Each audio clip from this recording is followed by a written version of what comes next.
Certains lieux portent le silence comme un parfum ancien. D'autres, une ombre qu'on n'ose nommer. Et parfois, au détour d'un murmure ou d'une montre arrêtée, la vérité surgit là où nul ne l'attendait.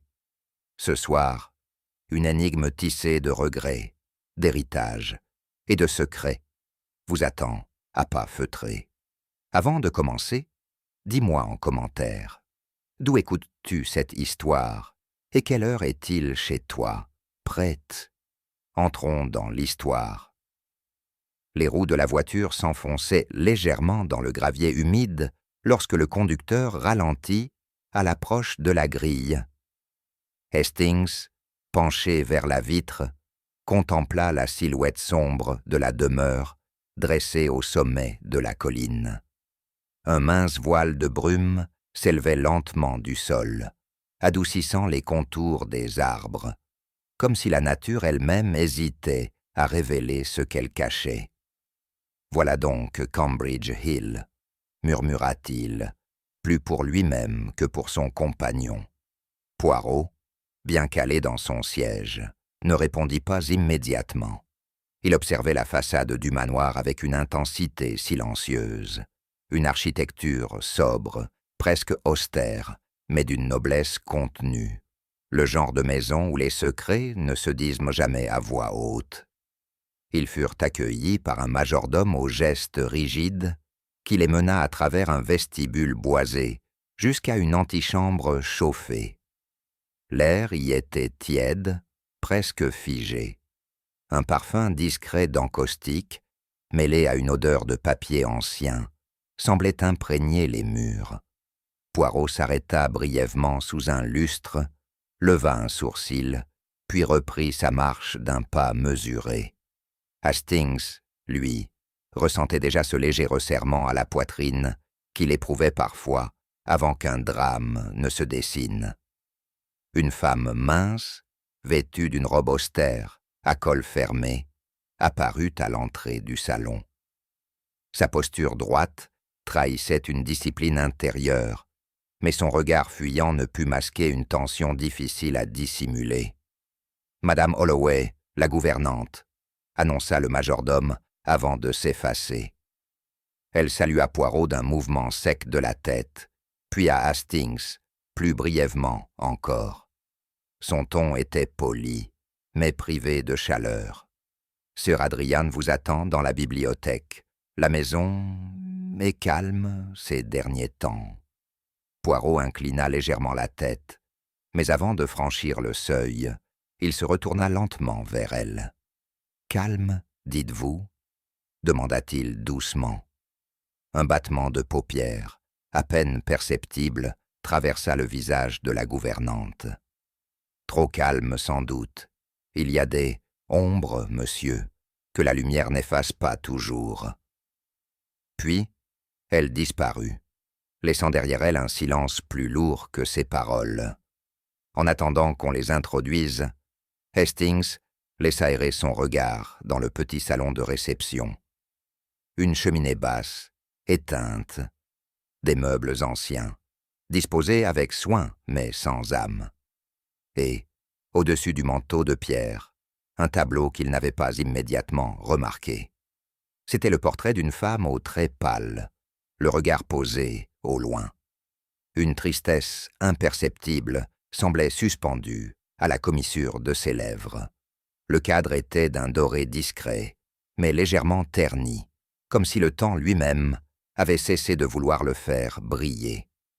Hastings s'approcha, fasciné par l'étrange mélancolie qui émanait du visage. « Qui est-ce » demanda-t-il doucement.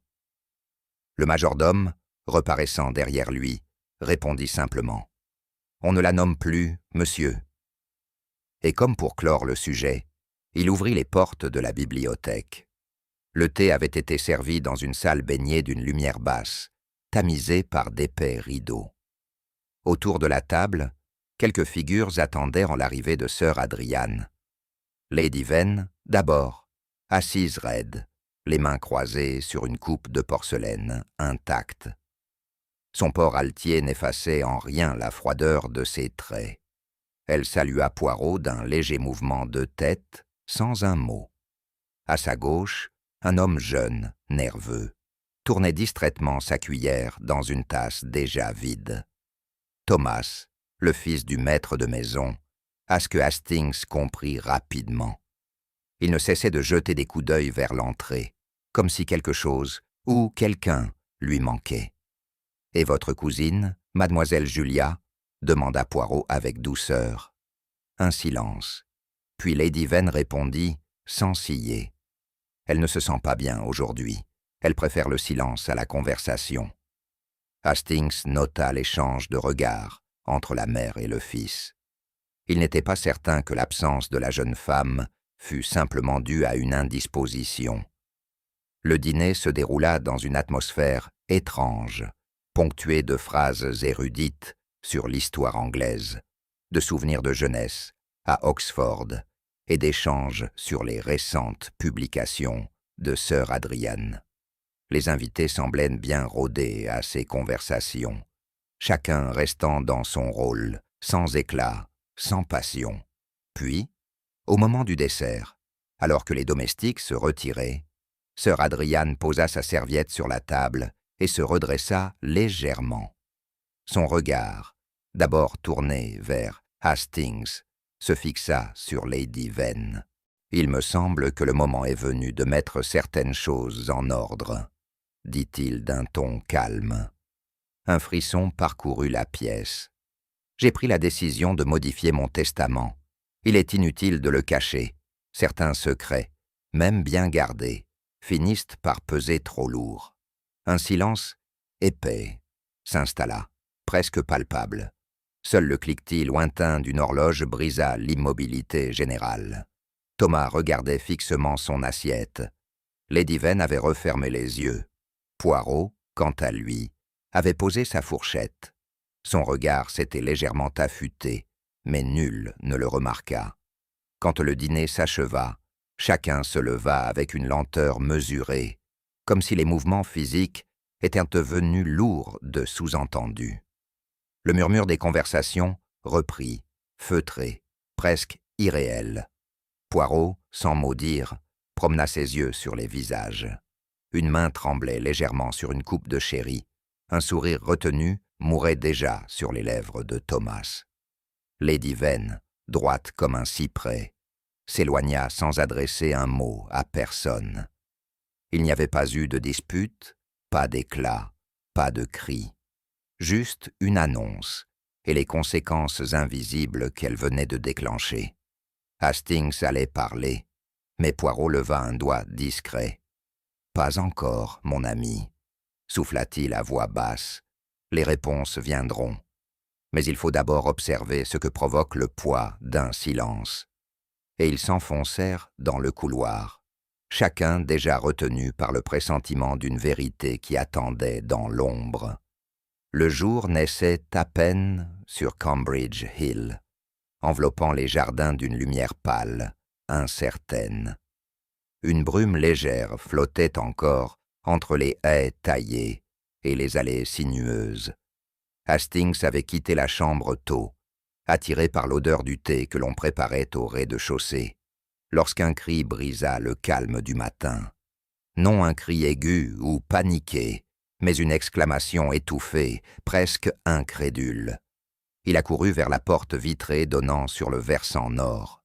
Deux domestiques se tenaient immobiles au bord du sentier qui descendait vers les serres.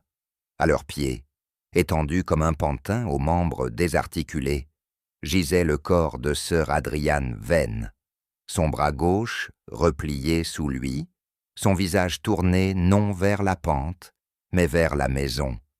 Poirot apparut quelques instants plus tard, impeccablement vêtu, comme s'il avait su d'avance que ce jour ne serait pas comme les autres. Il s'approcha sans mot dire, observa la posture du défunt, puis leva les yeux vers les hauteurs. « Toujours regarder là où le regard du mort s'est arrêté, » murmura-t-il enfin. Et, tandis que la maisonnée s'éveillait sous le choc, lui seul semblait déjà voir plus loin que le drame immédiat. La police locale arriva rapidement, empressée. presque soulagé de pouvoir classer l'affaire sans complication. Le docteur du village parla de chute accidentelle. Le sol était humide, la descente abrupte, et l'âge de Sir Adrian suffisait à expliquer un moment d'inattention. Mais Poirot, qui s'était agenouillé non loin du corps, ne partageait pas cet empressement. Il observe longuement les feuilles mortes entassées contre les bordures, leur disposition intacte, comme si rien ni personne ne les avait foulées. Aucun sillon dans la terre, aucun signe de déséquilibre ou de tentative de rattrapage. Rien. Il se releva avec lenteur, ajusta sa cravate et murmura d'un ton presque agacé. Une chute est rarement aussi ordonnée. Hastings s'approcha, perplexe. Il connaissait ce regard-là chez son ami. Cette fixité tranquille, ce calme tendu qui précédait toujours une hypothèse en formation. Poirot recula de quelques pas, examinant l'angle du corps, la distance avec le sentier. Trop parfait, trop silencieux, et surtout aucun témoin. Seulement la brume, les feuilles, et cette étrange absence de désordre. Madame Holloway, la gouvernante, se tenait droite dans l'antichambre, un mouchoir de lin serré entre ses mains. Elle avait refusé le fauteuil qu'on lui avait proposé, préférant garder ses distances, comme si s'asseoir eût été une forme d'abandon. Son visage pâle, presque cireux, trahissait une fatigue profonde, mais ses yeux restaient vifs, en alerte, comme ceux d'un animal acculé. Poirot s'approcha, sans brusquerie, et lui adressa quelques mots rassurants. Il savait que le silence, chez certains, valait bien plus qu'une dénégation ouverte. Après quelques instants, elle soupira, et ses épaules s'affaissèrent imperceptiblement. « Je n'ai rien vu, mais j'ai entendu quelque chose ?» confia-t-elle d'une voix voilée. Un bruit dans la nuit, un cri bref, puis plus rien. Un silence lourd, suspendu, comme si le monde avait retenu sa respiration. Elle avait hésité à sortir, puis s'en était abstenue. On ne crie pas ainsi sans raison, monsieur. Ce n'était pas un rêve. Poirot l'observait, notant la manière dont ses doigts froissaient le tissu, le regard qui évitait l'encadrement de la porte vitrée. Il ne dit rien de plus, mais dans ce silence-là, il venait d'entendre un aveu plus fort qu'une accusation. L'après-midi, alors que la maison retrouvait un semblant d'ordre, Poirot demanda à marcher seul autour du manoir. Hastings, habitué à ces moments d'isolement, le laissa faire. Il savait que son ami ne promenait jamais ses pas au hasard. En longeant l'allée qui menait vers l'ancien verger, Poirot s'arrêta brusquement. Sous un buisson de buis, dissimulé à moitié par des feuilles humides, une paire de lunettes gisait, fragile, ancienne. Il se pencha avec précaution, l'air absorbé, puis les prit entre deux doigts. Les verres étaient intacts, le cadre finement ciselé, mais recouvert d'une fine pellicule de terre. Ce n'était pas un objet tombé récemment dans l'agitation. Il semblait avoir été déposé là, ou oublié volontairement. En revenant vers la maison, il croisa Hastings sur les marches. « Mon ami, » dit-il doucement, « voilà une chose que personne ne cherche, mais que tout le monde reconnaîtrait s'il la voyait. » Et, glissant les lunettes dans un mouchoir de soie, il poursuivit son chemin, le front plissé, comme s'il venait d'ajouter une pièce essentielle à un puzzle invisible. Le soir tombait lentement sur le manoir, et l'air semblait alourdi d'un silence épais. Poirot trouva Julia dans la bibliothèque, debout près d'une fenêtre entr'ouverte. Le rideau léger frémissait à peine, comme un souffle discret. Elle se tourna à son approche, les traits tirés, les yeux rougis, mais sans larmes. « Vous êtes venu m'interroger, je suppose ?» dit-elle avec une lassitude calme. Poirot ne répondit pas tout de suite. Il observa la manière dont elle tenait ses mains l'une dans l'autre, comme pour empêcher un tremblement. Il parle doucement, sans dureté, évoquant sœur Adriane, ses paroles de la veille, le poids du secret qu'il semblait prêt à dévoiler. Julia détourna le regard. Il allait parler, oui. Il ne supportait plus. De porter seul ce fardeau, murmura-t-elle. Quel fardeau? Demanda Poirot sans hausser la voix. Elle se tut. Ses lèvres tremblèrent un instant, puis se refermèrent. Elle secoua la tête, refusant d'aller plus loin. Poirot s'inclina légèrement, acceptant ce refus comme un aveu différé. Il savait que la vérité, parfois, avait besoin de reculer pour mieux revenir. Thomas, le fils de Sir Adrian, avait disparu une bonne partie de la journée. Lorsqu'il réapparut en fin d'après-midi, ce fut sans éclat, sans mots inutiles. Il s'installa dans le petit salon, un livre à la main, qu'il ne lut pas. Poirot l'y rejoignit. Ils échangèrent quelques banalités sur le temps, le choc de la perte, les formalités à venir. Rien de compromettant.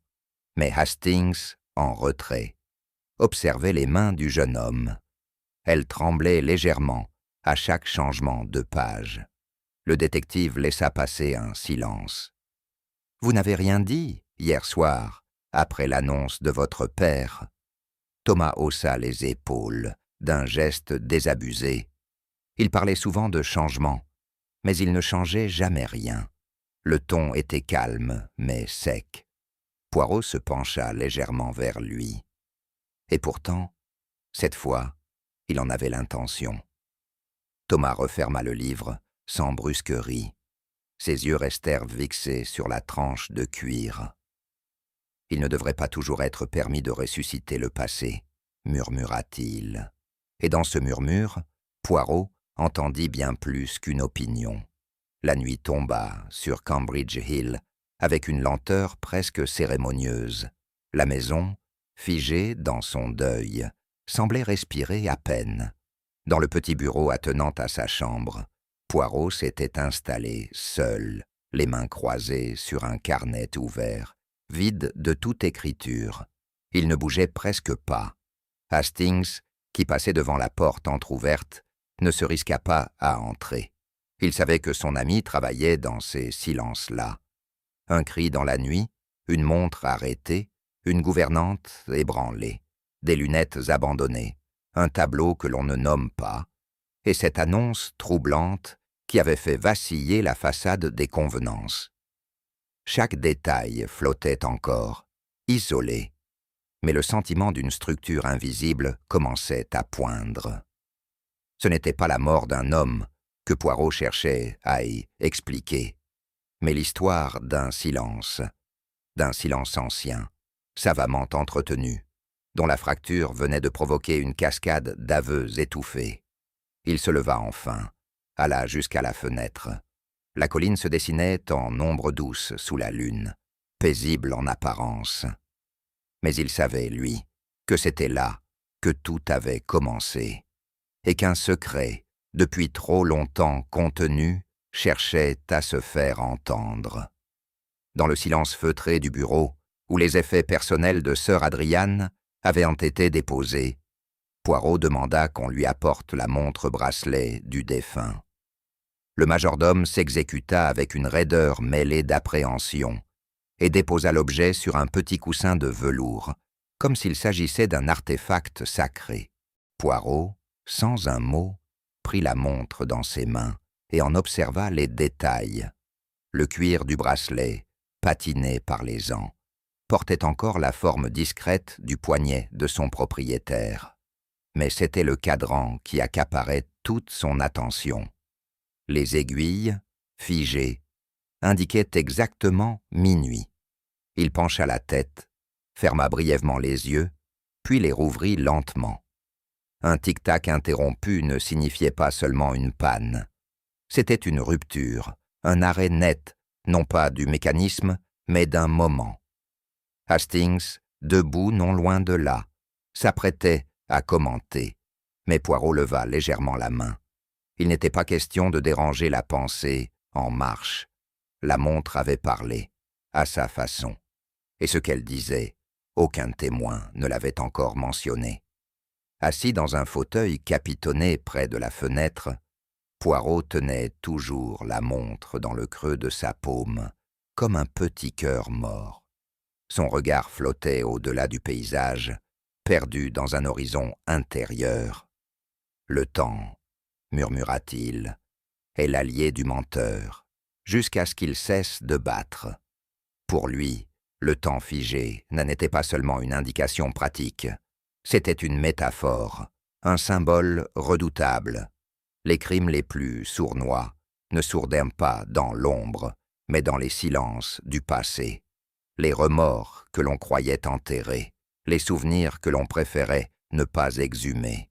Cette montre arrêtée à minuit ne parlait pas seulement de l'heure d'une mort.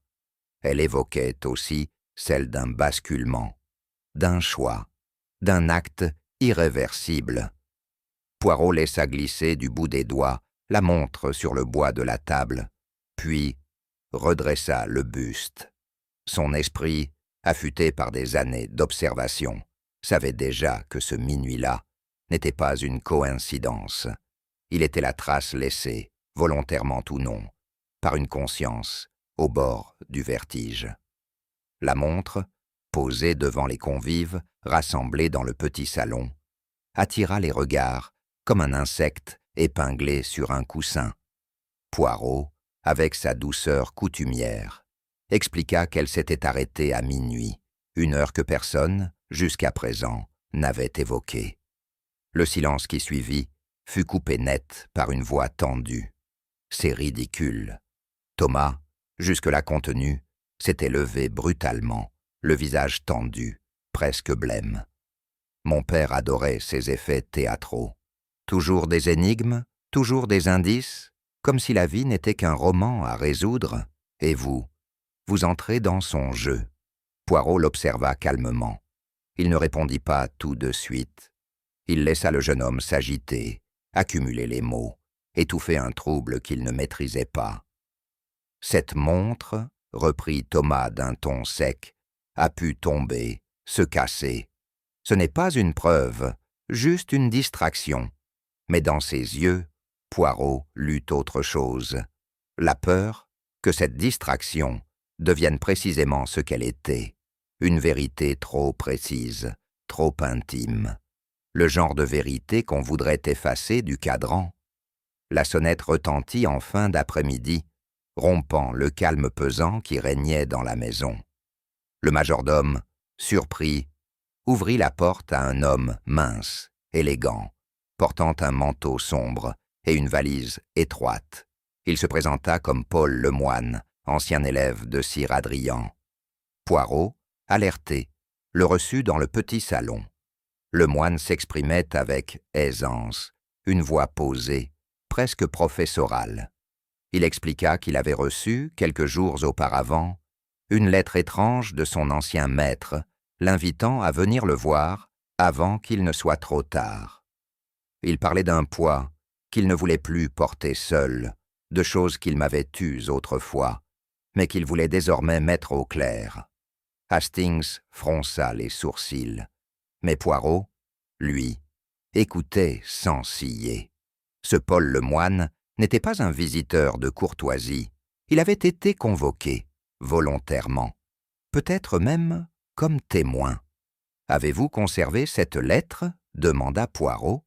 « Non, mais je me souviens très bien de chaque mot. » Et dans la manière dont il les prononça, il était clair que ce n'était pas une simple visite de politesse. Quelque chose, dans cette maison, le concernait encore. Dans la conversation qui suivit, Poirot glissa quelques questions apparemment anodines sur le lien entre Sire Adrian et Lemoine, sur leurs échanges, leurs différends éventuels. Ce fut Julia, silencieuse jusqu'alors, qui rompit l'équilibre. Paul a failli être exclu, à l'époque. Une histoire confuse, de tricherie à un concours, je crois. Lemoine se crispa. Il regarda Poirot droit dans les yeux. Ce n'était pas une tricherie, c'était une vengeance. Un autre étudiant avait trafiqué mes notes. Sœur Adriane l'a su. Mais il n'a rien dit. Il a protégé l'institution. Il m'a laissé partir. Poirot demeura immobile. Il savait reconnaître l'amertume ancienne, celle qui s'enfouit sans jamais se dissoudre. Il y avait eu un prix, autrefois, et ce prix n'avait pas été réglé. Il m'a écrit, poursuivit le moine d'une voix plus basse, pour dire qu'il regrettait, qu'il avait mal agi, qu'il avait couvert un mensonge. Julia détourna les yeux. Thomas, lui, restait figé, les bras croisés. Poirot, sans hausser le ton, demanda « Quel était le nom de l'autre étudiant ?» Le moine secoua la tête. « Je ne l'ai jamais su, mais je crois que sir Adrian comptait me le dire. » Et dans ce silence-là, chacun sut que ce secret, resté trop longtemps enfoui, venait de remonter. Le soir venu, Poirot retourna dans le bureau. Il demanda à nouveau la montre de sir Adrian. Cette fois, il la prit à la lumière de sa lampe de chevet, l'observant longuement, en silence. Les aiguilles étaient arrêtées à minuit, certes, mais ce n'était pas ce détail qui l'intéressait le plus. Il fit glisser doucement le cadran, souleva le verre protecteur et observa le mécanisme avec une attention minutieuse. Il tapota doucement le fond de la montre, observa la position exacte des aiguilles. Ce qu'il constata lui fit hausser un sourcil, presque imperceptiblement. « Hastings, dit-il calmement, vous souvenez-vous de la disposition exacte du corps de Sir Adrian ? Oui, il avait la montre dans la poche droite de son gilet. Justement. Et vous souvenez-vous de ce que j'ai dit autrefois au sujet des montres ? Hastings se fronça les sourcils. Je suppose que si une montre s'arrête à l'impact, les aiguilles devraient marquer une heure cohérente avec le moment de la chute. Poirot hocha lentement la tête. Mais ici, voyez-vous, les aiguilles ne sont pas alignées comme elles le seraient après un choc. Elles sont trop nettes, trop parallèles, trop choisies. Il referma la montre avec soin, la replaça sur la table. Cette montre n'a pas été arrêtée par la mort. Elle a été arrêtée pour la masquer. Et dans cette affirmation discrète, se dessinait déjà l'ombre d'une main plus habile que celle d'un destin. Le matin se levait à peine, et la bibliothèque baignait dans une lumière diffuse que les rideaux tirés ne parvenaient pas à étouffer tout à fait. Le silence y était dense, presque matériel. Poirot, fidèle à ses habitudes matinales, avait demandé qu'on ne le dérange pas. Hastings, resté dans la salle à manger, savait que son ami ne cherchait jamais un livre par désœuvrement. Poirot parcourait lentement les rayons, effleurant du bout des doigts les reliures anciennes. Il ne lisait pas les titres, il écoutait, d'une certaine manière. Puis, au bas d'une étagère consacrée aux essais historiques, son regard s'arrêta. Un vide, un espace trop net, trop bien dépoussiéré entre deux ouvrages. Il glissa la main à l'intérieur et en sortit un carnet de cuir noir, souple, jauni par le temps. Un simple élastique fané en retenait les pages. Aucune inscription, aucun nom, mais une odeur douce de cire et de papier ancien s'en dégageait. Poirot referma le rayon avec précaution. Il tenait entre ses mains non un objet, mais une voix oubliée. Installé dans le petit boudoir adjacent, Poirot posa le carnet sur la table, l'ouvrit avec délicatesse. Les premières pages, densément couvertes d'une écriture penchée et régulière, semblaient me dater d'une autre époque, mais très vite, son œil attentif s'arrêta sur une rupture nette. Plusieurs feuilles manquaient. Ce n'était pas un arrachage brutal. Les bords étaient nets, tranchés avec soin, comme si l'on avait pris le temps de ne laisser aucun fil, aucune trace compromettante. 3, peut-être 4 pages, enlevées avec la précision d'un chirurgien. Et, fait plus troublante encore, la dernière page manquante avait été remplacée par une feuille vierge, comme si l'on voulait masquer la disparition, ou du moins détourner l'attention. Poirot observe le carnet, sous différents angles, repérant une légère pression sur la tranche, indiquant que les pages enlevées l'avaient été récemment. Le cuir du dos conservait encore une légère tension. Ce n'était pas un vieux secret. C'était une trace fraîche, maladroitement camouflée dans le passé. Il ferma lentement le carnet, le tenant entre ses doigts, comme un objet vivant, vibrant encore de ce qu'on avait voulu taire. Poirot demanda à voir Julia. Il ne lui montra pas d'emblée le carnet, mais posa quelques questions anodines sur les papiers personnels de la famille, les souvenirs conservés. Elle répondit avec retenue, visiblement sur la défensive, jusqu'à ce qu'il dépose le carnet sur ses genoux. Elle le reconnut immédiatement. Son souffle se suspendit.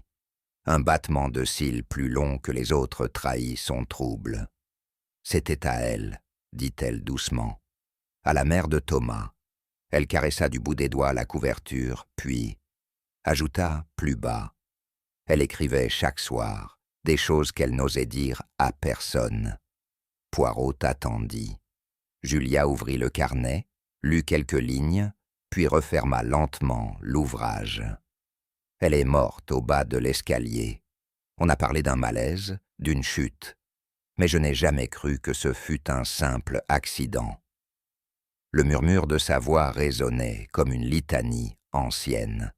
Il n'y avait ni colère, ni peur, juste une lassitude profonde, comme si cette histoire la traversait depuis toujours. Poirot ne commenta pas. Il savait que dans certaines familles, les tragédies deviennent des meubles, on les contourne, mais on ne les déplace jamais. Resté seul avec le carnet, Poirot reprit sa lecture à la dernière page intacte, précédant l'arrachage. L'encre y était plus pâle, le trait légèrement trimblé. Le style se faisait moins descriptif, plus émotionnel. Il y lut ces mots. « Je l'ai revu, aujourd'hui, sur la colline. Il m'a dit que c'était un moment volé au monde. J'ai fermé les yeux, j'ai senti le vent, j'ai oublié que j'étais sa belle-sœur. Il m'a embrassé, juste une fois, un baiser interdit sur la colline. » Poirot resta immobile. Ce n'était pas une confession, ni une provocation. C'était un instant suspendu, murmuré, à soi-même. Mais il suffisait à réveiller les ombres d'un passé enfoui. Un baiser interdit. Cela changeait tout. Cela liait sœur Adriane à la femme de son frère, à une époque oubliée, dans un lieu précis. Cette colline qui revenait, toujours. Et si ce carnet avait été retrouvé, lu, découvert par un tiers, alors peut-être que ce n'était pas la mort d'un homme, mais celle d'un secret que l'on tentait de tuer. Ce jour-là, Julia ne descendit pas pour le thé. Elle resta invisible, recluse dans le petit salon de musique où seul le silence jouait encore. Hastings, troublé, confia à Poirot, qu'il avait remarqué depuis le début, une proximité particulière entre elle et sir Adriane. Un regard trop appuyé, une tension étrange lors du dîner. Il hésitait à en parler, mais maintenant, se pourrait-il qu'il y ait eu quelque chose entre eux, demanda-t-il à demi-mot. Poirot ne répondit pas tout de suite. Il avait lui aussi observé Julia, ses absences discrètes, son agitation à peine contenue, ses silences choisis. Mais il ne se précipitait jamais vers les évidences. « Mon ami, dit-il enfin, ce qui est visible n'est pas toujours ce qui est vrai, et ce qui semble éloquent peut être fin avec soin. » Hastings haussa les épaules. Pourtant, les faits s'accumulaient, le carnet, le baiser, la disparition du tableau. Et cette Julia, à la fois présente et insaisissable. La tentation de la croire coupable grandissait en lui. Mais une voix plus intime lui soufflait qu'il risquait de se tromper. En fin d'après-midi, Hastings croisa Julia dans le vestibule. Elle portait une robe sombre, sans ornement, et marchait lentement, comme si chaque pas exigeait un effort de volonté. Lorsqu'elle le vit, elle ne détourna pas les yeux. Elle s'arrêta, et son regard croisa le sien, droit, calme. « Vous doutez de moi, capitaine ?» La question était posée sans reproche, presque avec douceur. Il resta muet. Ce qu'il vit dans ses yeux, ce n'était pas la peur, ni même l'innocence. C'était une fatigue muette, la lassitude de ceux qui portent un soupçon injuste trop longtemps. Plus tard, dans leur chambre commune, Hastings confia à Poirot qu'il ne savait plus, que sa raison lui montrait une ligne, mais que son instinct le détournait. Il craignait de devenir un mauvais juge. Poirot posa une main légère sur son épaule. Le cœur peut tromper, Hastings, mais parfois, il voit plus clair que les yeux. Et dans cette ambivalence, Hastings sentit poindre une forme de malaise qu'il n'avait pas connue depuis longtemps. Celle qui naît lorsque l'on devine que la vérité n'est pas une réponse, mais un vertige. La maison avait retrouvé son silence ouaté. Les bruits se faisaient discrets, les pas mesurés. Chacun semblait occupé, absorbé, mais en réalité, tout le monde attendait, comme si quelque chose flottait encore, suspendu entre les murs. Poirot s'était installé dans le petit boudoir du rez-de-chaussée, un carnet vierge ouvert devant lui. Il n'écrivait pas, il observait, non les gens, mais ce qu'ils ne disaient pas. Lady Vane passa dans le couloir, sa silhouette droite comme une colonne, le regard figé vers l'horizon. Thomas lisait le journal sans tourner les pages, Julia, invisible, et la gouvernante, plus silencieuse encore, rangeait les tasses comme si leur place pouvait tout apaiser. Le détective sentit que le mensonge n'était pas fait d'une parole. Il s'insinuait ailleurs, dans les gestes trop exacts, les silences trop lisses, les réactions trop lentes. Tout le monde mentait ici, mais pas de la même manière, certains pour se protéger, d'autres pour préserver, un ou deux peut-être pour cacher un acte impardonnable. Poirot ne bougea pas. Il savait qu'un bon menteur est souvent celui qui n'a pas encore décidé de parler. Il fallait juste attendre, laisser le fil du mensonge se tendre. Il finirait par rompre, et sous la surface tranquille de cette maison, une faille s'ouvrait lentement. Minuit venait de frôler les cadrans. La maison, assoupie, s'abandonnait au silence nocturne avec la lenteur d'un corps fatigué. Pourtant, depuis la galerie, un filet de musique montait, presque timide. Une mélodie lente, sans éclat, jouée du bout des doigts, comme si l'instrument lui-même hésitait à parler trop fort. C'était le vieux piano du salon. Les notes, tantôt suspendues, tantôt hésitantes, se détachaient dans l'obscurité comme des souvenirs qu'on ne veut plus nommer. Hastings, qui n'avait pas le sommeil facile, reconnut le timbre, celui d'un morceau ancien, mélancolique, aux modulations instables. Julia était là, seule, assise devant le clavier. Son deux droits, ses mains fines glissant sur les touches, ne trahissaient aucun effort apparent. Mais chaque note semblait porter un poids. Il n'y avait pas de virtuosité dans ce qu'elle jouait, seulement une douleur intime, contenue dans le rythme même de sa respiration. Poirot, dissimulé dans le vestibule, écoutait sans bouger.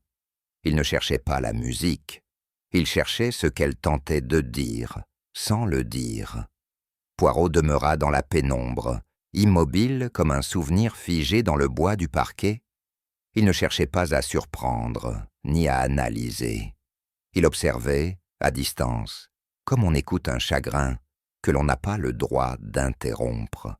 Chaque nuance du jeu de Julia, chaque hésitation de phraser, chaque silence entre deux accords, avait pour lui une résonance, non musicale, mais psychologique. Il y avait dans cette manière de jouer une mémoire refoulée, quelque chose que l'esprit n'osait formuler, mais que les doigts, eux, trahissaient. Elle ne regardait pas les touches. Elle fixait un point devant elle, dans le vide. Et parfois, au détour d'un motif mélodique, un tremblement lui échappait. Non dans les mains, dans la gorge. Un souffle suspendu. Poirot savait que cette scène, si elle n'avait pas encore de sens, deviendrait centrale. Il attendait seulement le moment précis où la musique céderait sa place à ce qui la hantait. Puis ce fut une note plus basse, tenue un peu trop longtemps, comme si l'instrument lui-même hésitait à se taire. Julia s'arrêta. Ses mains demeuraient posées sur le clavier, mais l'élan s'était brisé. Dans ce silence, à peine perceptible, elle souffla un prénom, un seul, Héloïse. Elle ne s'adressait à personne. C'était un murmure intime, échappé d'un repli de l'âme, un prénom ancien, prononcé avec une douceur teintée d'effroi. Poirot le reçut comme on entend un écho oublié. Ce mot, glissé entre deux silences, n'était pas innocent. Il avait la légèreté d'une caresse et le poids d'un aveu. Hastings, resté dans l'ombre, lui aussi, sentit une crispation lui remonter le long de la nuque. Ce nom ne figurait dans aucun récit de la maison. Et pourtant, il résonnait ici comme un nom qu'on avait trop longtemps tenté d'effacer. Poirot se retira sans bruit. Il ne viendrait qu'au matin, lorsqu'elle serait prête à parler. Le lendemain matin, Poirot retrouva Julia dans la serre, assise entre deux plantes tropicales. Elle ne jouait plus. Elle tenait une tasse de thé entre ses doigts, mais ne buvait pas. « Vous avez entendu, n'est-ce pas ?» dit-elle sans le regarder. Il acquiesça doucement. Elle attendit un instant, puis reprit. Héloïse était la sœur de Lady Vane. Plus jeune, plus vive, plus libre. Poirot resta silencieux. Elle était morte en 1912. Une chute, paraît-il, dans la rivière au fond de la propriété. On n'a jamais su si c'était un accident. On n'en parle jamais. Le ton de Julia était calme, presque clinique. Mais ses yeux, eux, trahissaient une brûlure ancienne. Elle avait 22 ans, une beauté trouble, et surtout, elle détestait les règles. Elle se moquait des convenances, des alliances, des convenances sociales. Poirot incline légèrement la tête. « Sir Adrian était proche d'elle ?» demanda-t-il doucement. Julia le regarda pour la première fois. Trop proche, sans doute. Et dans ce simple aveu, sans preuve ni accusation, il y avait l'ombre d'une tragédie que le temps n'avait pas suffi à recouvrir. Le reste de la journée sembla flotter dans une attente muette. Le nom d'Héloïse, désormais prononcé, agissait comme un poison lent, réveillant dans chaque pièce du manoir un frisson ancien. Poirot interrogea la gouvernante à demi-mot. Elle connaissait l'histoire, elle l'avait vécue, mais elle n'ajouta rien. Seulement cette phrase, elle n'était pas faite pour vivre ici. Et Poirot comprit que tout avait été dit dans ce simple rejet. Dans le bureau, il consulta quelques papiers anciens. Rien. Pas de lettres, pas de photographie d'Héloïse. Même dans la galerie de portraits, son visage manquait. Tout avait été effacé, non par le hasard, mais par volonté, par nécessité familiale. Sir Adrian, lui, n'en avait jamais parlé. Pourtant, Julia avait dit la vérité. Il y avait entre lui et cette sœur oubliée quelque chose d'intense, de dangereux, d'impossible à nommer. Une passion peut-être tue, mais jamais entièrement contenue. Et quand elle est mêlée à la honte, elle finit par ressurgir ailleurs, sous une autre forme, parfois sous la forme d'un crime. Le soir venu, Poirot demanda un entretien avec Lady Vane. Elle accepta sans poser de questions. Il s'assit en face d'elle, dans le petit salon aux murs tapissés de soie, où l'air semblait retenu, comme dans une pièce fermée depuis trop longtemps. Il parle doucement, sans l'accuser, sans la brusquer. Il évoqua Héloïse, sa disparition, le silence familial. Elle ne répondit pas. Elle fixait un point devant elle, les lèvres pincées, les mains posées sur ses genoux, immobile. « Il est temps, madame, dit Poirot enfin, que les morts aient leur nom. » Elle tourna lentement la tête vers lui. Ses yeux étaient clairs, mais secs. Aucun tremblement, aucune larme. « Cette maison ne pardonne pas, monsieur Poirot. » Elle prononça ces mots comme une prière, non de foi, mais d'épuisement. Poirot se leva, salua doucement et sortit. Il savait qu'elle ne dirait rien de plus, mais dans ce peu qu'elle avait offert, tout était contenu. La maison dormait dans une paix relative, étirée sous le poids d'un passé qui pesait de plus en plus lourd. Mais cette nuit-là, un cri traversa la colline. Un cri bref, étranglé, presque arraché à la gorge de quelqu'un. Il ne résonna pas longtemps, mais suffisait à éveiller l'instinct de ceux qui n'attendent que le trouble. Poirot, déjà debout, referma calmement son livre, posa ses lunettes sur la table et se leva. Hastings, en robe de chambre, surgit du couloir. Ils sortirent ensemble, sans un mot. L'air était frais, la lune haute et claire, presque blanche.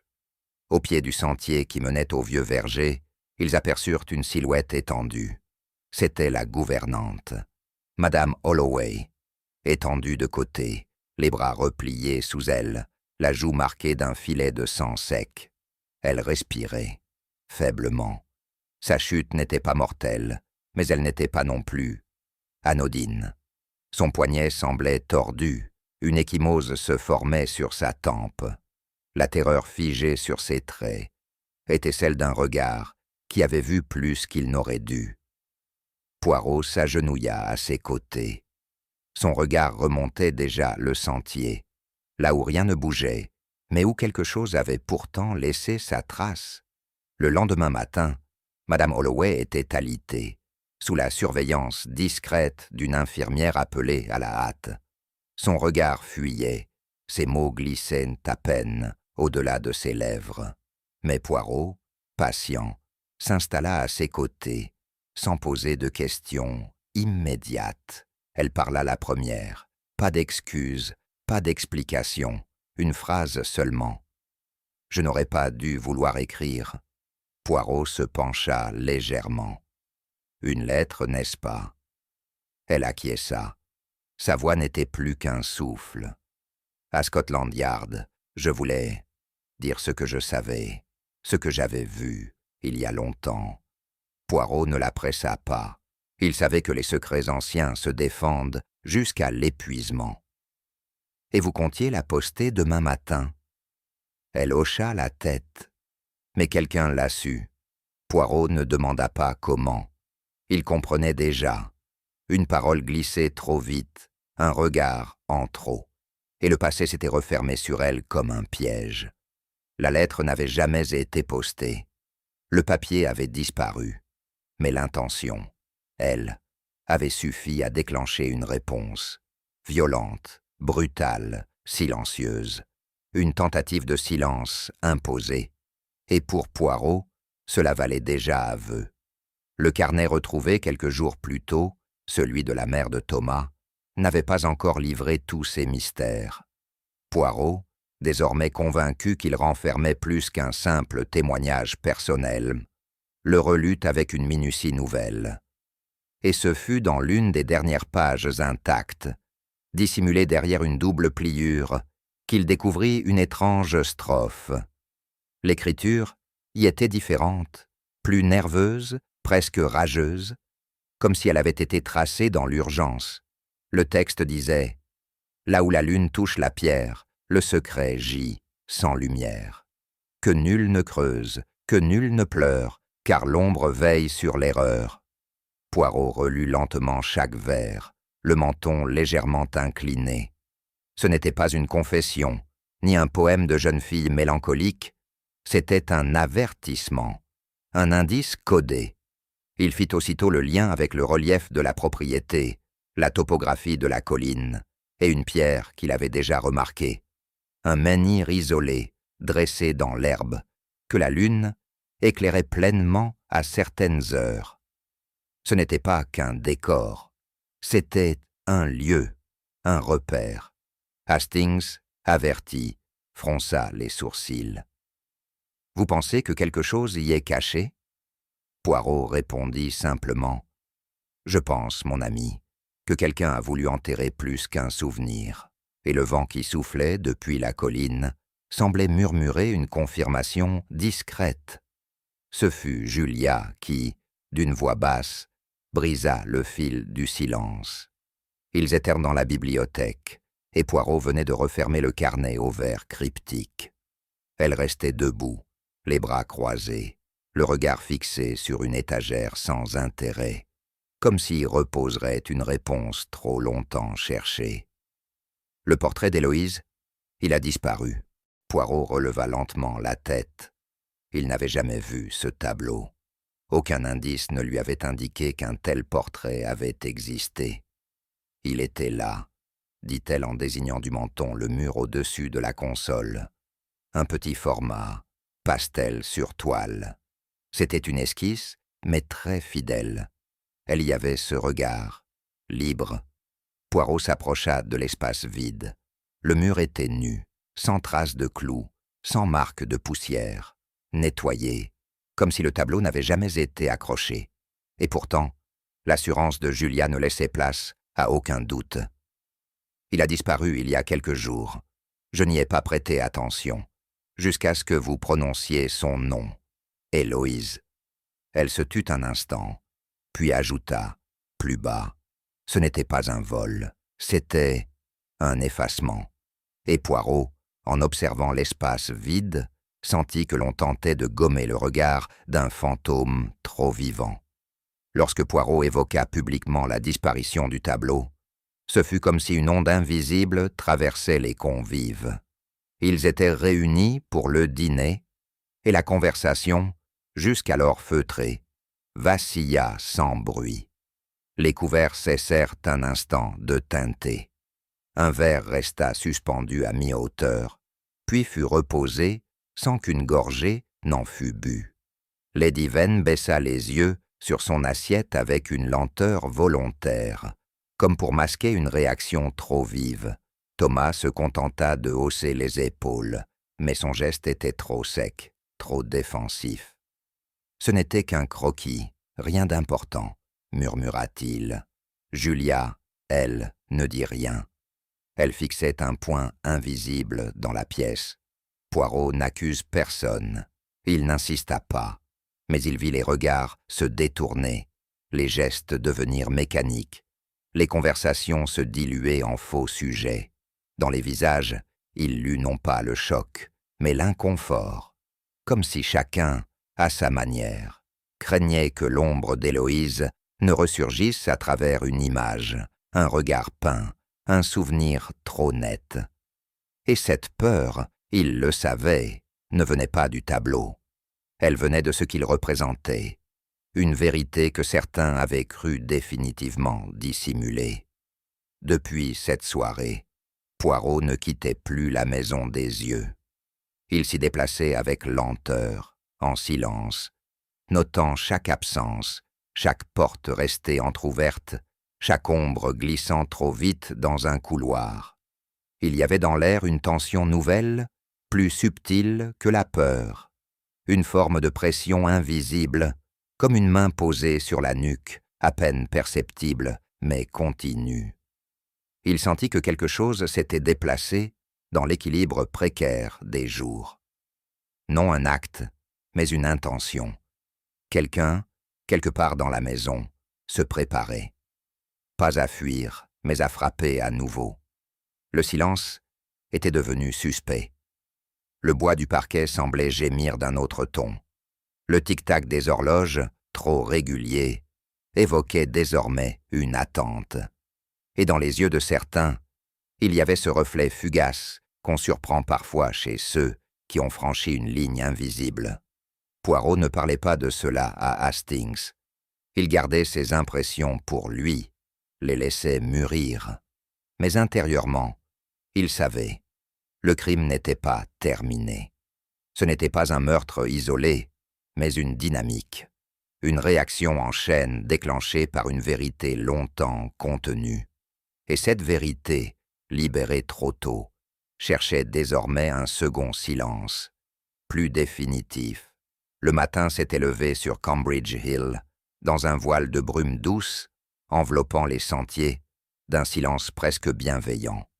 Poirot marchait d'un pas mesuré, mains croisées dans le dos, tandis que Hastings le suivait sans hâte. Aucun mot n'avait encore été échangé. Le craquement des feuilles, sous leurs chaussures, ponctuait à peine leur progression. C'était un de ces moments que Poirot affectionnait, loin des regards, de l'agitation, des murs bavards, d'une demeure saturée de souvenirs. Ici, la pensée pouvait se déplier librement, s'affranchir des fausses pistes, se recentrer sur l'essentiel. « Vous sentez cela, mon ami ?» murmura-t-il soudain. « Ce calme, il n'est jamais qu'un rideau.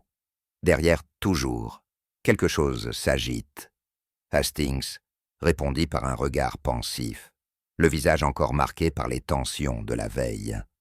La lande semblait figée. Mais Poirot savait que c'est dans ces heures suspendues que les fils se nouaient avec le plus de clarté.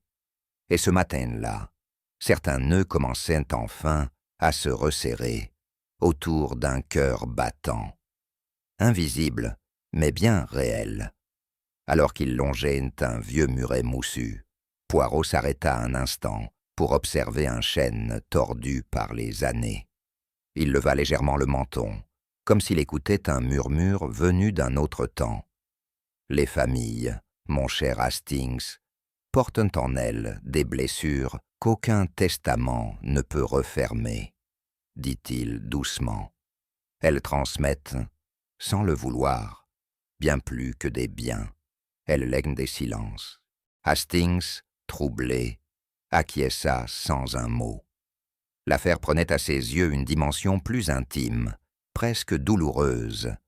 Ce n'était plus un simple meurtre, mais une fracture ancienne, mal recousue, dont les fils venaient de lâcher. Il y a parfois, poursuivit Poirot, des douleurs si bien enterrées que personne ne les soupçonne, jusqu'à ce qu'un événement, anodin en apparence, les réveille, une lettre, une mélodie, ou un regard. Il baissa les yeux vers la terre. Ce sont ces douleurs-là qui tuent, Hastings, pas dans un éclat de violence, mais dans un geste calculé, froid, désespéré. Un silence s'installa entre eux. Le vent se leva, léger. Et dans ce souffle, l'écho des noms oubliés sembla résonner brièvement, comme une plainte contenue. Poirot reprit la marche, les mains désormais croisées sur la poitrine, comme pour mieux contenir le flot de ses pensées. Il parlait à mi-voix, non pour confier, mais pour assembler. Le testament modifié, oui, voilà un premier point d'ancrage. Sœur Adriane savait quelque chose, ou plutôt, il s'apprêtait à révéler ce qu'il avait trop longtemps tu. Il avait fait un choix moral, sans doute tardif, mais irrévocable. Hastings hocha lentement la tête. Cela expliquait la tension visible chez plusieurs membres de la famille. Et cette montre arrêtée, à minuit précise, ce n'est pas un hasard. Quelqu'un a voulu figer le temps, non pas pour tromper la police, non, mais pour créer un symbole, un rappel, peut-être pour soi-même. Il marqua une pause. Ensuite, il y a ce poème, codé, certes, mais limpide pour qui sait lire entre les lignes, là où la lune touche la pierre. Une image, Hastings, une image que seul un esprit ayant connu l'histoire pouvait concevoir. Il se tourna vers lui, et enfin, le portrait disparut. Ce n'est pas une fuite, c'est une négation. Quelqu'un veut effacer une présence, une mémoire, peut-être même une culpabilité. Et dans cet entre-là, Poirot sentait poindre une vérité redoutable. « Hastings, » dit Poirot après un moment, « vous vous trompez si vous croyez que l'enjeu ici est l'argent. Il n'a jamais été question de fortune. Le capitaine fronça les sourcils, déstabilisé. Mais le testament, non, non. Ce testament, c'est un acte de réparation, pas un trésor convoité. L'enjeu véritable, mon ami, c'est l'image, ce que l'on laisse derrière soi, ce que l'on veut préserver à tout prix. Ils s'arrêtèrent près d'un petit banc de pierre. Poirot s'y assit, posément. Pensez à Lady Venn, à Thomas, à Julia. Chacun d'eux porte en lui une peur viscérale. Que ce que le passé recèle éclabousse le présent. Ils ne veulent pas seulement protéger une mémoire, ils veulent en préserver un monde, une façade, une légende. Il baissa la voix. L'assassin n'a pas tué pour obtenir quelque chose. Il a tué pour que rien ne change, pour que le silence reste intact, pour que l'oubli continue son œuvre. Hastings, songeur, sentait le poids de cette révélation. Un héritage, murmura-t-il, payé non avec de l'or, mais avec l'oubli. Poirot leva lentement les yeux vers lui. Et l'oubli, cher ami, est une monnaie plus lourde qu'on ne le croit. Ils marchaient de nouveau, le sentier les menant vers un bosquet plus ombragé. Poirot parlait à présent d'une voix presque absente, comme s'il énonçait une pensée devenue certitude. Le meurtre n'est pas l'œuvre d'un esprit cupide, mais d'une âme désespérée. Celui, ou celle, qui a tué, l'a fait pour contenir une vérité trop lourde, trop tranchante. Une vérité qui, si elle venait à être révélée, briserait plus d'une vie. Hastings s'arrêta, frappé. Mais enfin, quelle vérité pourrait justifier?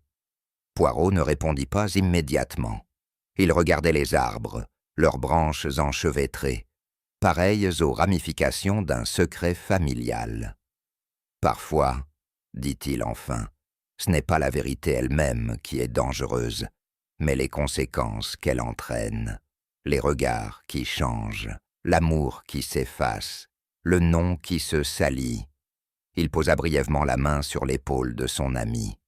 Vous verrez, Hastings, ce que nous cherchons n'est pas un mobile rationnel, c'est une faille humaine, et dans cette faille, la mort s'est engouffrée.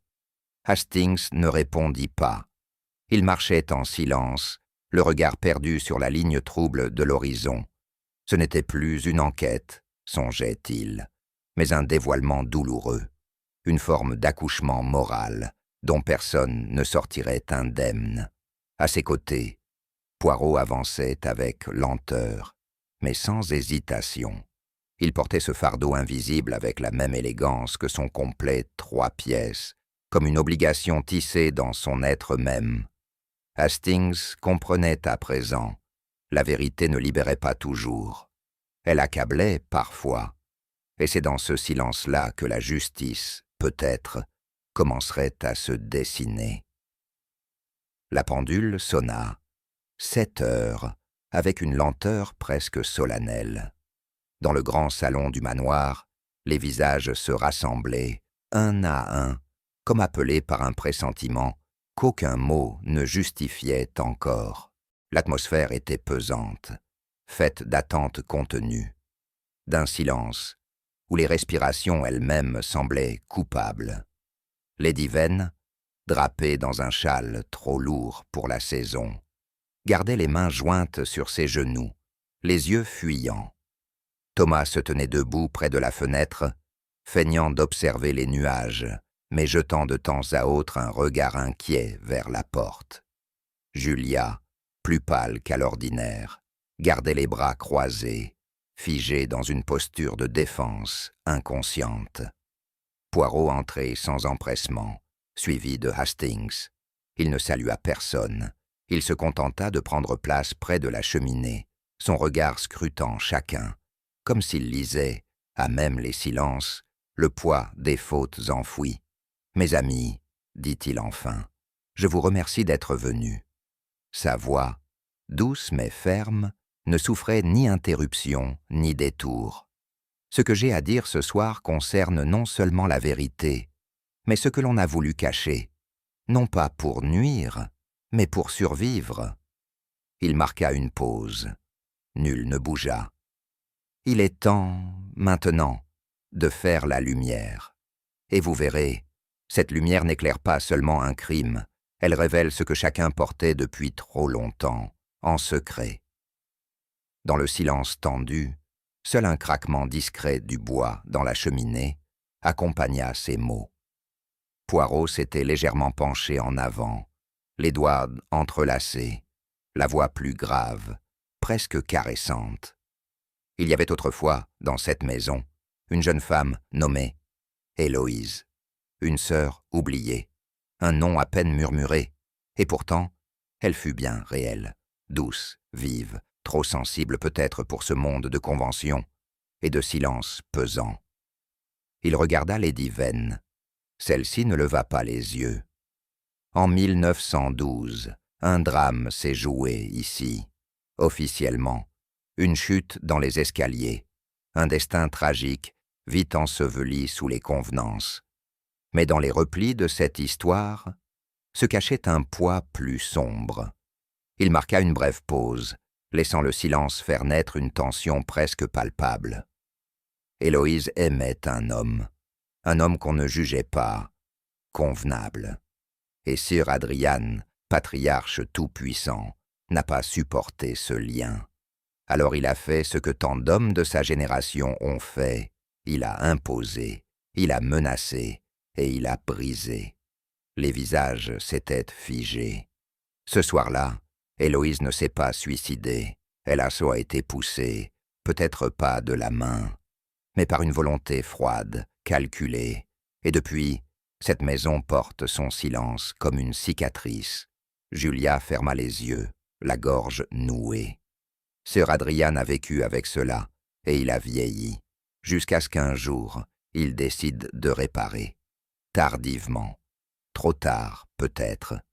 Le changement de testament, ce tableau qu'il avait laissé exposer, tout cela n'était pas un caprice. C'était un aveu muet. Poirot regarda Thomas, dont le visage venait de se raidir imperceptiblement.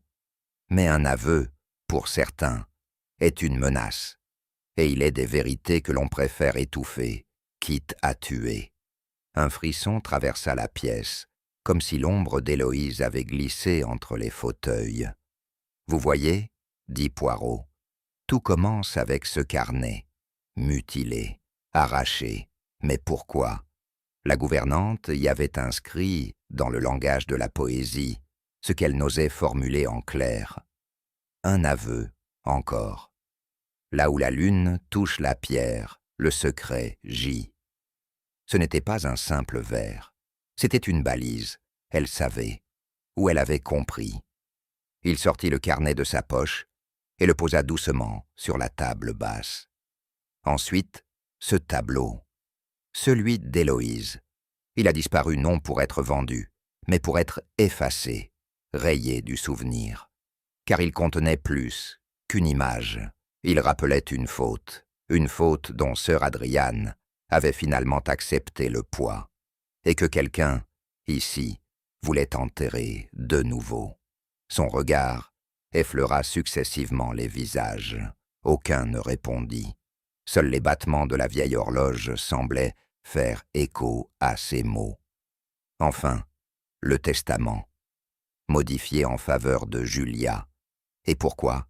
Parce qu'elle avait retrouvé la trace d'Héloïse, parce qu'elle avait osé nommer l'oubli. Sir Adrian avait vu en elle l'héritière morale, celle qui, sans le vouloir, menaçait la fragile structure du silence. Il s'interrompit un instant, puis reprit lentement. Ce qui relie tout cela, ce n'est pas la haine ni l'intérêt, c'est la peur de voir s'écrouler une version édifiée du passé. Et dans cette peur, une seule personne a vu une issue, supprimer Sir Adrian, effacer les indices, faire taire la gouvernante. Poirot s'adossa dans son fauteuil. Il ne désigna personne, il n'accuse pas, il constatait. Voilà le puzzle, et chaque pièce désormais a trouvé sa place. Mais dans les regards figés, nul ne sembla soulagé. Le silence qui suivit ne fut pas celui de la fin, mais celui de l'instant où la lumière devient, enfin, aveuglante.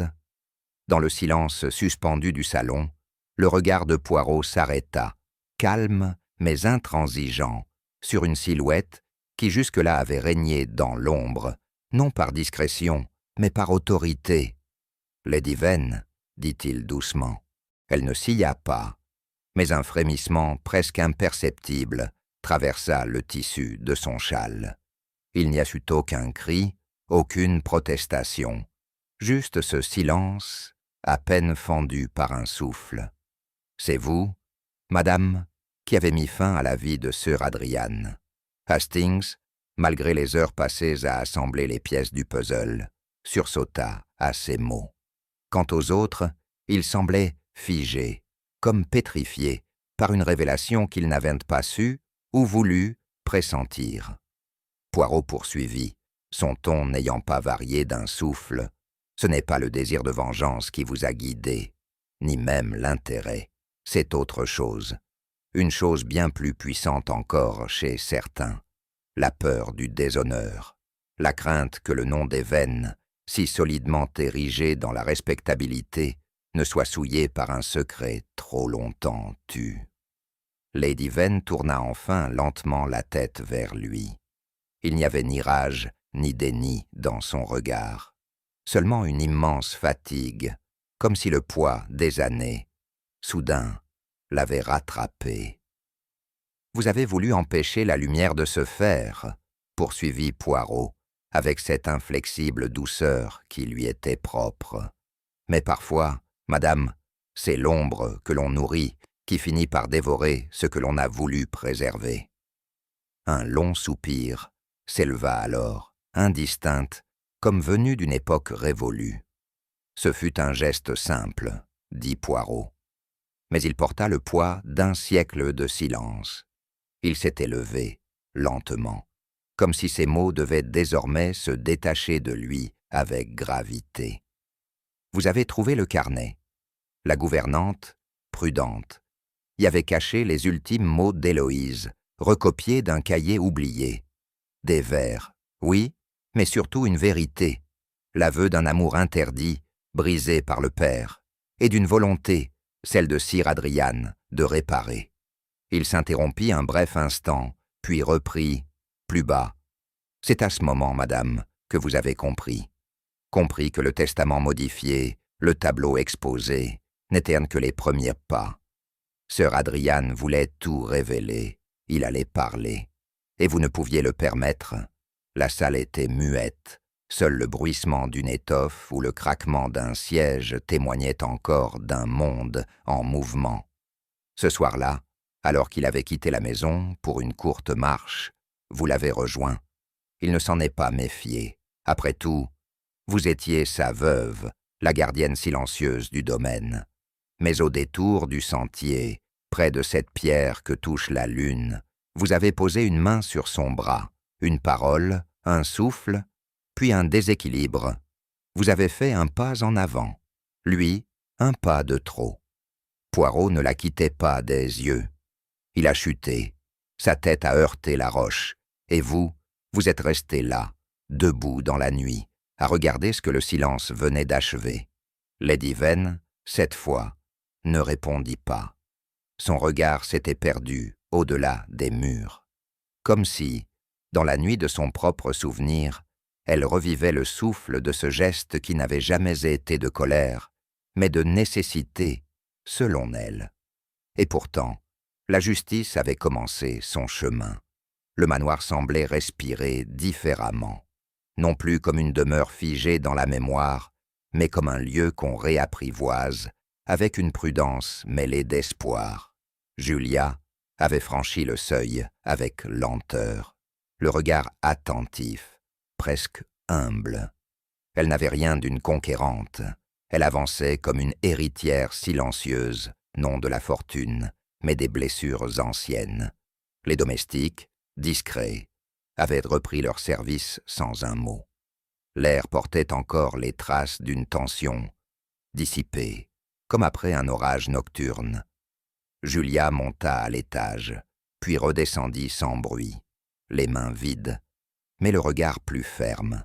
Il n'y avait ni exaltation, ni solennité dans sa présence, juste une lucidité calme, celle des âmes qui savent que le plus dur n'est pas ce qui est arrivé, mais ce qui reste à reconstruire. Elle ouvrit les fenêtres. Le vent s'engouffra, doux, tiède.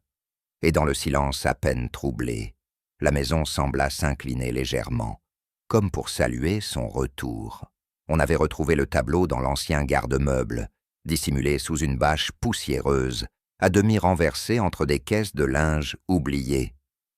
Julia l'avait fait décrocher avec précaution, comme on libère une voix qu'on n'a pas voulu entendre trop longtemps. Héloïse, peinte dans sa robe claire, le regard tourné légèrement vers la gauche, y semblait d'une jeunesse à la fois grave et lumineuse. Elle n'accusait pas, elle attendait.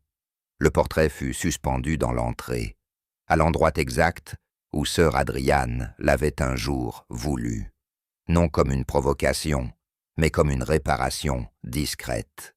Les visiteurs n'y prêtèrent pas attention tout de suite, mais les regards revenaient toujours à elle, sans qu'on sache pourquoi. Et dans ce simple geste, une paix nouvelle s'installait. Je regardais Julia s'éloigner dans le couloir boisé, et je songeais à tout ce qui, dans cette affaire, n'avait jamais été dit à haute voix. Ce n'étaient pas les faits qui m'étonnèrent le plus, ni même la violence sourde qu'ils recouvraient, mais cette capacité qu'ont certaines familles à enfouir leur douleur sous des couches d'apparence, si bien tissées qu'elles finissent par croire à leurs propres mensonges. Poirot m'avait souvent parlé du danger des choses tues. Il disait que le silence est parfois plus mortel qu'un cri. Aujourd'hui, je comprenais mieux. Le mensonge n'avait pas été dans ce qu'on avait inventé, mais dans ce qu'on n'avait pas osé regarder en face. Et pourtant, malgré tout, il restait quelque chose d'humain dans ce besoin de protéger, même mal. Poirot déposa la montre de sir Adriane sur le petit guéridon du salon. Elle avait été réparée. Le mécanisme, après un court sursaut, reprit son rythme régulier, discret. Tic, tac, tic. Le son n'était ni gai ni triste. Il disait seulement que le temps avait recommencé, et que même si l'ombre ne s'efface pas, elle peut s'apprivoiser. « L'ombre est levée, mon ami, » murmura Poirot, en refermant le carnet d'Héloïse. Il posa la main sur mon bras avec une douceur étrange. Mais parfois, Hastings, parfois, l'ombre protège aussi. Et nous restâmes là, un instant, à écouter le silence. Parfois, ce ne sont pas les crimes les plus bruyants qui laissent les traces les plus profondes, mais se murmurer dans les plis du passé. Et vous, jusqu'où seriez-vous prêt à aller pour préserver l'image de ceux que vous aimez? Si cette histoire vous a touché, pensez à laisser un commentaire, à l'aimer, à vous abonner et à la partager avec d'autres amateurs de mystère, car certaines vérités ne s'éteignent jamais. Elles attendent simplement qu'on les écoute